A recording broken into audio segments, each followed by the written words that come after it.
శ్రీకాకుళం జిల్లా కవిటి మండలం పొందూరు పుట్టుగా గ్రామంలో తరతరాలుగా పూజలు అందుకొని గ్రామాన్ని రక్షిస్తున్న త్రిశక్తి స్వరూపిణి శ్రీ శ్రీ శ్యామలమ్మ అమ్మవారు.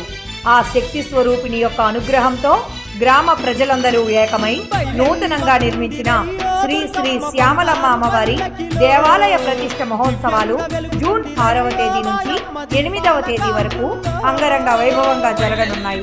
ఈ ఉత్సవాల్లో భాగంగా శ్రీ శ్యామలమ్మ అమ్మవారి యంత్ర విగ్రహ ప్రతిష్ఠ మరియు పోతురాజు విగ్రహ ఆవిష్కరణ వేద పండితుల మంత్రోచ్చారణల మధ్య అంగరంగ వైభవంగా జరగనున్నాయి.